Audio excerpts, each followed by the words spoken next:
going to be Professor David Middleton, who is a chartered accountant, like myself. And for some reason, David, we haven't had you speak before at the Bruges Group, which is indeed a great oversight. He has an MBA from Harvard Business School. He's been Professor of Finance and Accounting at the Cranfield Business School since 1972. And since 2001, he has been Chairman of the Trustees of the Institute of Economic Affairs, the United Kingdom's leading free market think tank. He has written a number of textbooks on accounting and finance, and he has written other books on inflation accounting, the British tax system, and accounting standards. His two latest books are They Meant Well. It's not about the European Union. They Meant Well, Government Project Disasters, and Margins of Error in Accounting. Ladies and gentlemen, Professor David Middleton.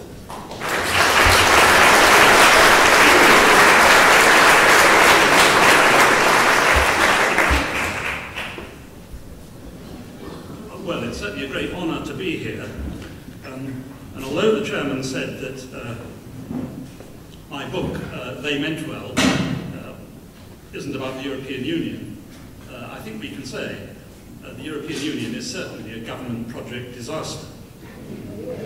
My talk's going to be mainly about economics, though, as the chairman said, the Euro experiment is above all political. Textbooks often talk about market failure, but here we have a glaring example of government failure. This isn't merely a Greek crisis, of course, or even a Eurozone crisis. It is a European Union crisis. The Eurocrats keep boasting that they've got the political will to sort out the Eurozone's troubles. Yet it was their misguided political will that got them into the mess in the first place. I must admit, it's tempting to call the entire Euro episode the lack of foresight saga. As the crisis drags on, we can all see the point of the Irishman's well-known advice to the tourist asking for directions. If I were you, I wouldn't be starting from here. I'm going to talk about how the Eurocrats got to where they are and what the options are now. 20 years ago at Maastricht, 15 EU member states agreed to set up a single currency. 3 countries chose not to join. I realise I'm telling you stuff most of you already know, but it's important to get the background right. 3 countries chose not to join: Denmark, Sweden and the United Kingdom. Brussels refers to these 3 as pre-ins. But maybe now we should label the 17 countries currently in the Eurozone as pre-outs. In 1998, the entry of Greece was deferred for 2 years, while the other 11 countries were allowed to join straight away. But how many of them met all 5 of the Maastricht criteria? Answer, only 1, tiny Luxembourg, with a population of 0.1% of the European Union total. The European Central Bank's first chief economist was Otmar Issing. He said, if monetary union is taken to be a club of teetotalers, or at least only moderate drinkers, then the acknowledged drinker ought to prove that the course of rehabilitation has been successful before he joins. But things soon got worse. After a few years, Germany and France dumped the Stability and Growth Pact as soon as it became inconvenient. Later, the no bailout clause was cast aside. This history is still relevant. No wonder financial markets today distrust irresponsible Euro strutters who disregard solemn international treaties. You can't trust a word they say. And now everyone knows it.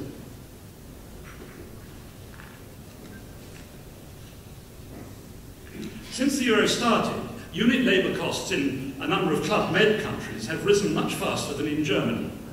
There are 3 main ways for economies to adjust: allow some real wage rates to fall, get workers to move, or devalue the national currency.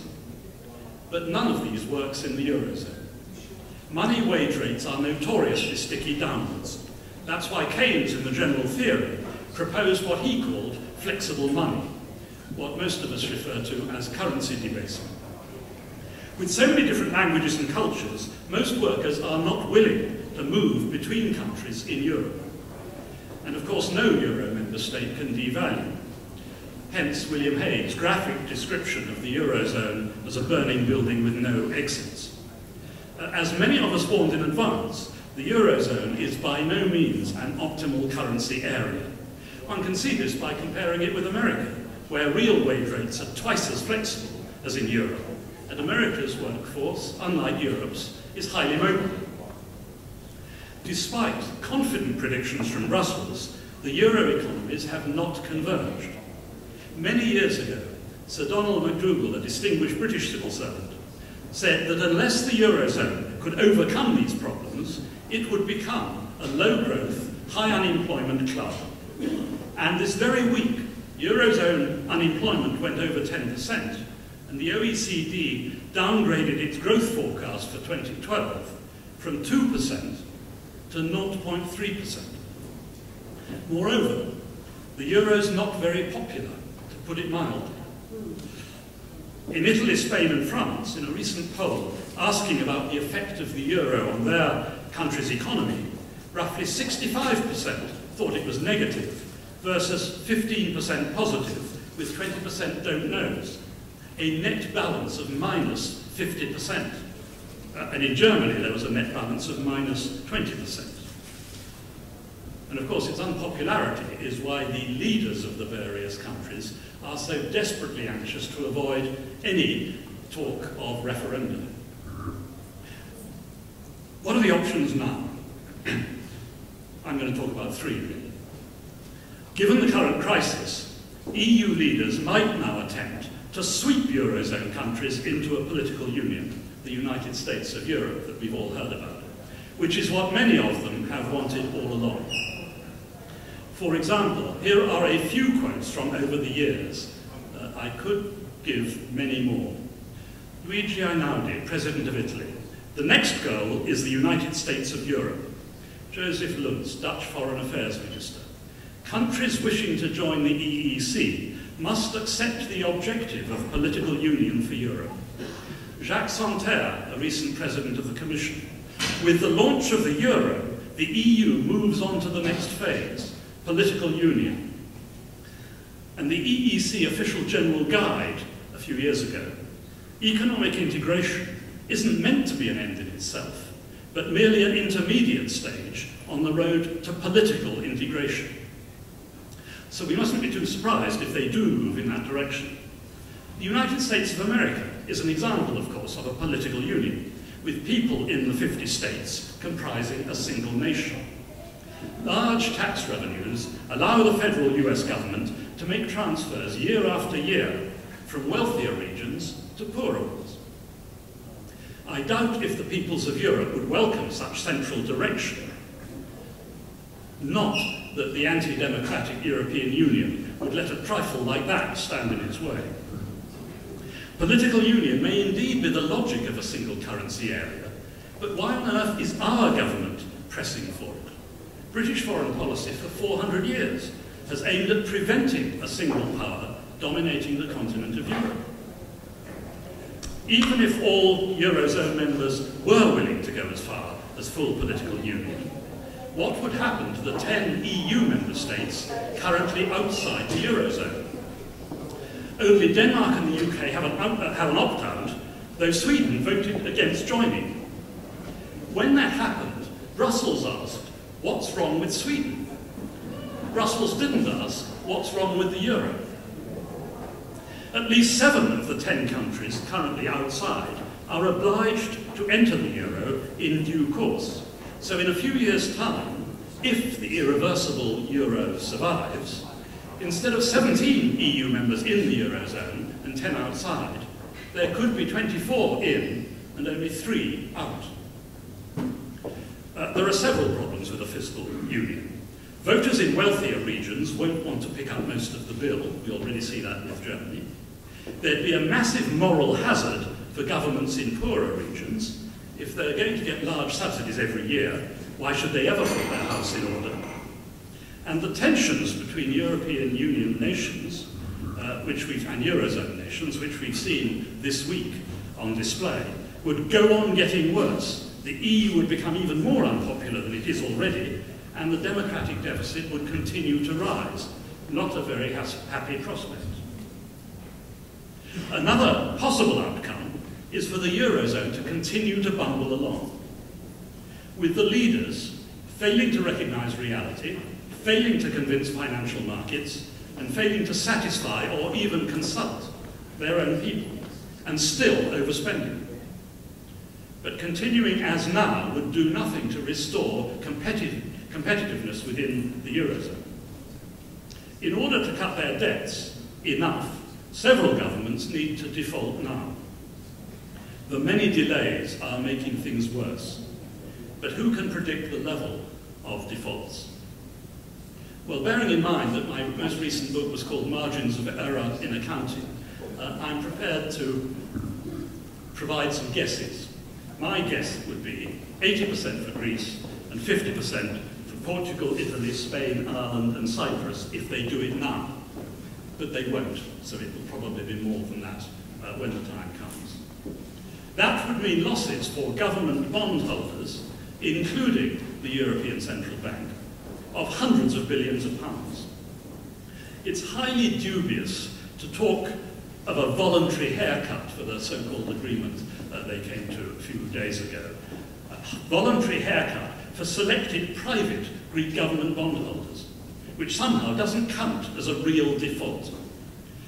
In fact, that's just typical Euro babble, and no more realistic than Ralph Harris's sarcastic call a few years ago for a common European bedtime.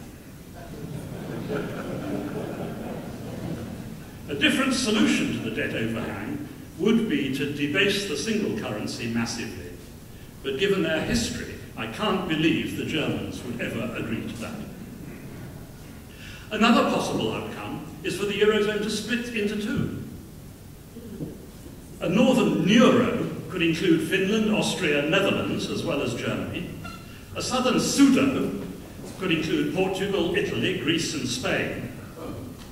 A delicate question arises: in which group would France belong? Since the pseudo would be able to devalue against the euro from time to time, this solution might mean, with a great deal of luck, that both these two new currencies could coexist. A more complete breakup of the Eurozone would restore separate national currencies, making a drachma out of a crisis. Several governments...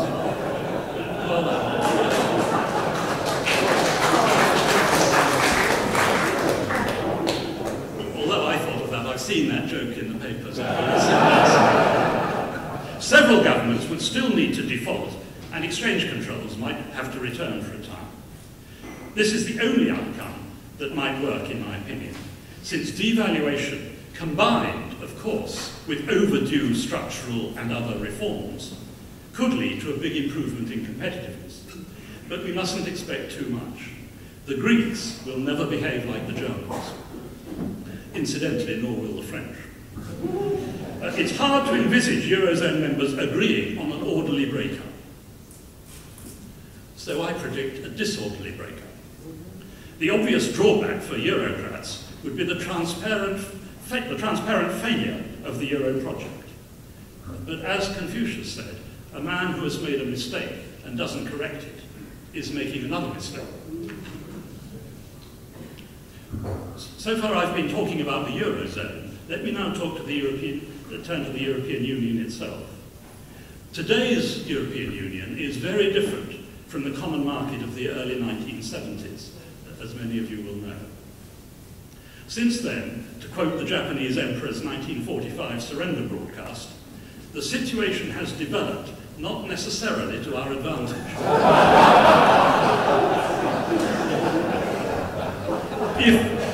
If we'd known then what we know now, we'd probably never have joined in the first place. Trade with the EU accounts for less than half of Britain's exports and represents less than 1/6 of our national income. Yet Brussels imposes burdensome red tape on the whole British economy, so the tail is wagging the dog. And its top-down, one-size-fits-all approach is unhelpful, to say the least. And the EU's very different legal system, based on the Napoleonic Code, causes huge special problems for the UK and Ireland.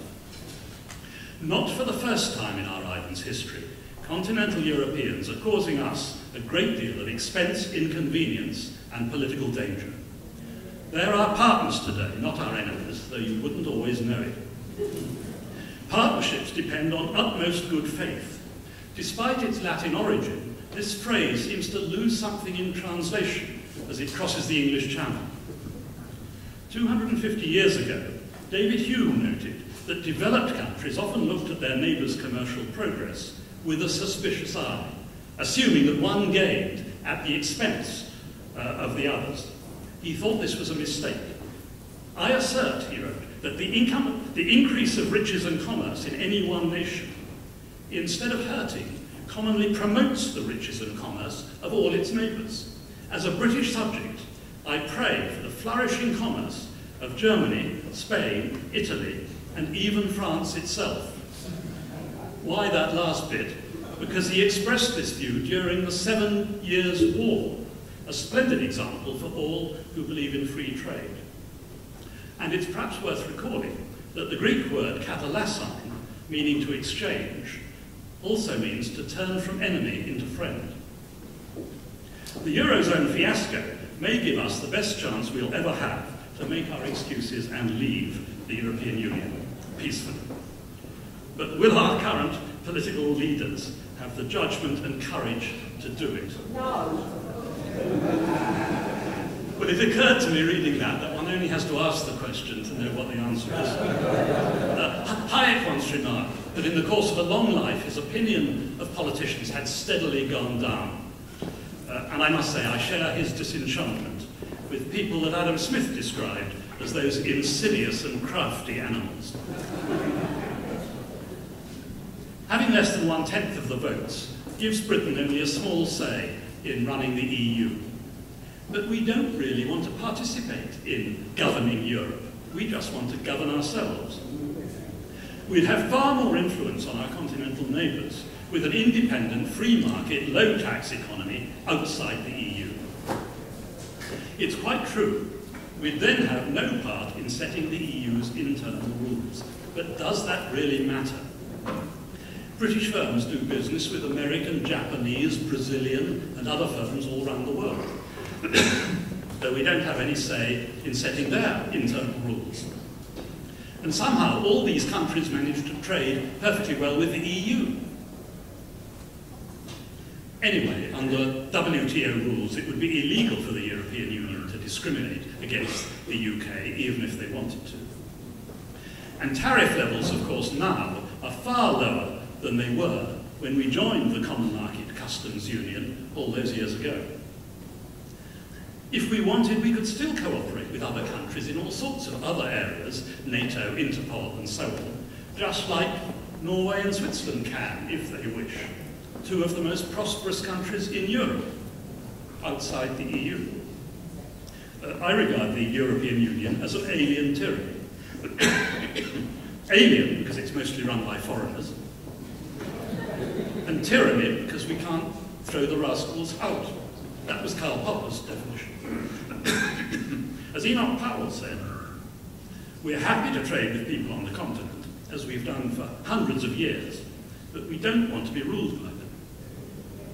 To me, it seems crazy for Britain to hang on as a reluctant member of an expensive, bureaucratic, anti-democratic club whose main aim, ever closer union, we don't share.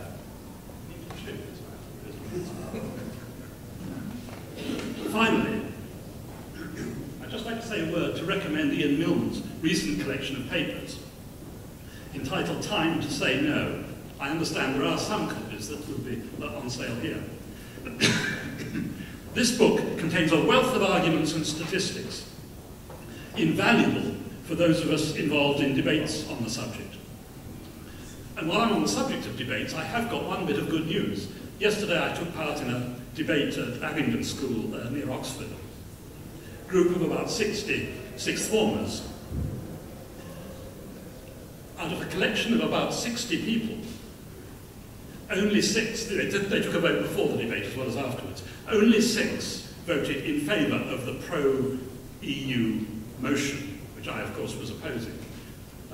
There were about 30 against and 20 or so abstentions. And at the end, when they took another vote, there were still 6 in favour, but most of the abstentions had moved into the no column, which is encouraging, because I think in the Bruges group, we're conscious of what a mature lot we are, putting it actually, and we really do need to make sure we've got the younger age groups on board.